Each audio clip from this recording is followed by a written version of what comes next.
reka nizere ko mumeze neza, naho bitameze neza reka mbihanganishe. Mbamanukanye na Innocent Studio.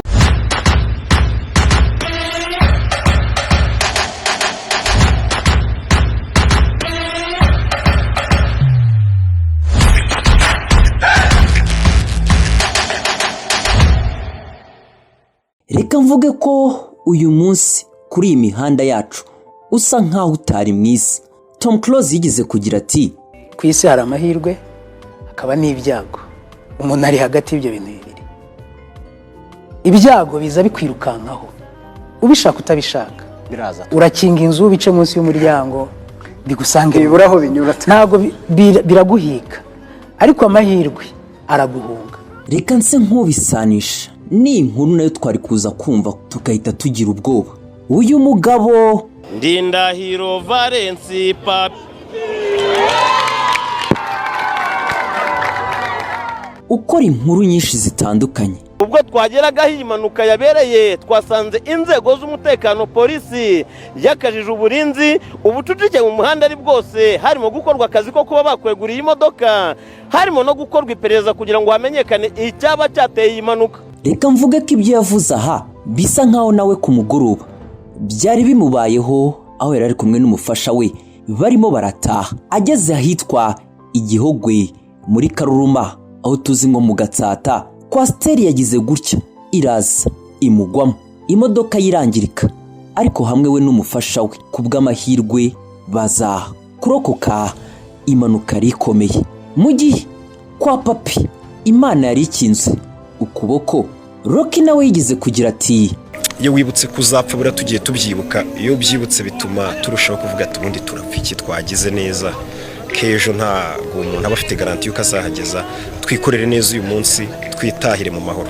Akivuga ibi, Kiliziya Gatolika mu Rwanda nayo iri mu gahinda ko gupfusha umusaseridoti Emmanuel Sebahire, wari umupadiri wa Arkidiocese ya Kigali.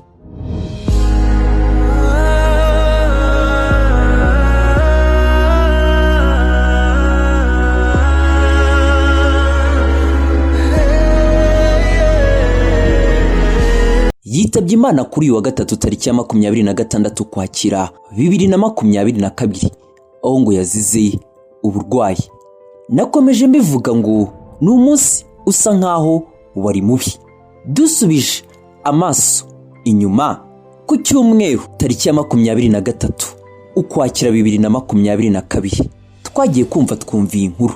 Ku isa 9 n'igice z'amanywa kuri iki cyumweru nibwo ikamyo yo mu bwoko bwa howo yari yikoreye itaka yamanutse mu muhanda uva kuri Pakope yerekeza muri feruje za Yamaha, aho yaje kwambuka umuhanda yerekeza inzira yo ku Kinamba kuko yari igiye Gacuriro. Ikimara kurenga izi feruje mu kugera ku mirongo y'inzira y'abanyamaguru bambukiranya kaburimbo izwi nka zebra crossing iri hagati y'akayira kajya ku bitaro bya Muhima ndetse n'ikiraro cyo ku Kinamba, iyi modoka yahasanze umubyeyi wambukaga umuhanda, yamukubise imuta mu kindi gice cy'umuhanda, ahita nanone agongwa n'ivatiri yo mu bwoko bwa Toyota Karina, ahita hasiga ubuzima. Iyi modoka yaje kutambukira iki kiraro cyo ku Kinamba ku muhanda wo hejuru nk'uko bisanzwe, ahubwo yahise irenga umuhanda, ihitana amatara yo ku muhanda n'ibyuma byo ku nkengero z'umuhanda, irenga umuhanda wo hasi iri kugendera mu kirere kugeza ubwo yaguye hakurya y'umuhanda wo hasi, igwira abantu bagera kuri 5 bagendaga n'amaguru, 4 muri bo bahita bahasiga ubuzima. Abarimo imbere uwari utwaye iyi modoka akaba yahise hasiga ubuzima.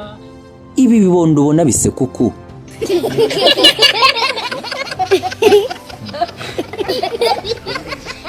ndamutse mvuze ko nabo basa nkaho bari mu kigero kimwe sinaba mbeshye.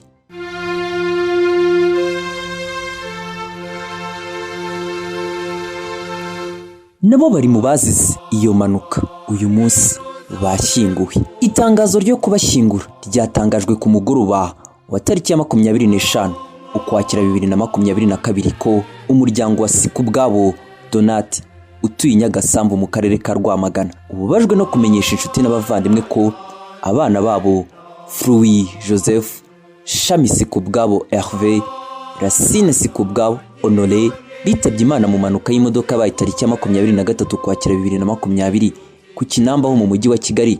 Umuhango wo kubaherekeza uzaba kuri uyu wa gatatu tariki ya 26 Ukwakira 2022.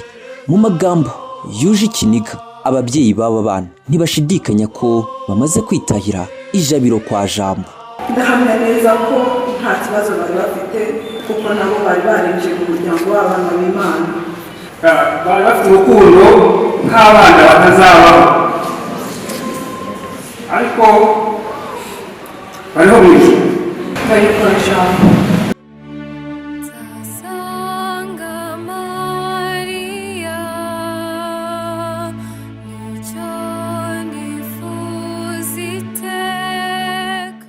mu gihe byari bimeze gutyo, ibyamamare bitandukanye byakozwe ku mutima n'uru rupfu rw'abana batatu bitabye Imana mu gihe kimwe. Nka Beka ni umunyamakuru ati Imana ikomeze uyu muryango, kuri ubu ndi gutekereza nk'umubyeyi, ibi biteye ubwoba. Kiza ati Imana yonyine niyo kubafasha kwakira akagahinda, njye nabuze icyo mvuga, gusa byose ni mu mugambi wayo. Aline Gahongayire ati Mana gira imbabazi, ibi biteye agahinda, nta kibabaza no kubura umwana, Imana ifashe umuryango usigaye. Rigo Gareth ati na n'ubu byananiye, Imana ikomeze umuryango kandi yakire aba bana. Benshi bagarutse kuri uru rupfu, yewe na bamwe mu bayobozi bakomeye muri iki gihugu cyacu, duhereye kuri Minisitiri w'Uburinganire n'Iterambere ry'Umuryango Profeseri Bayisenge Jeannette, nawe yihanganishije umuryango wa Sikubwabo, aho we yagize ati ni agahinda gakomeye ku muryango, kubura abana batatu icyarimwe ni igihombo gikomeye ku muryango nyarwanda muri rusange, kuko abana ari amizero y'igihugu. Umuryango nyarwanda dufashe mu mugongo umuryango wa Sikubwabo n'ababuze ababo biturutse ku manuka yo mu muhanda, ni mwihangane.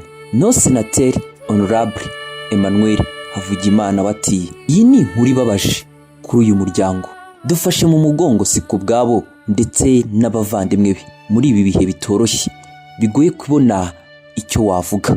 Alemuko umuvugizi wungirije wa guverinoma y'u Rwanda wati ibyabaye nk'umubyeyi byarandenze mbura icyo mvuga, sinumva uburyo umuntu yabyakira, ariko nta n'icyo twabikoraho. Aho turi nubwo aba babyeyi tutaziranye, njye n'abanjye twese turabazirikana cyane muri ibi bihe bitoroshye murimo, mukomere nubwo kubyakira bigoranye. Ese ibi byagatanze iyihe somo tija?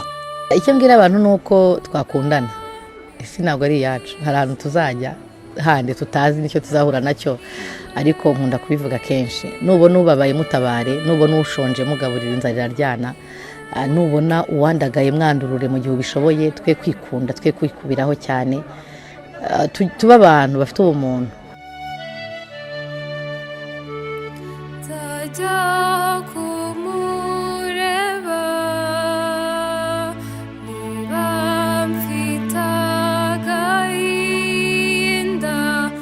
Si byiriwe bimeze neza, ariko nibiba byiriwe kuri iyi mihanda yacu, erega ni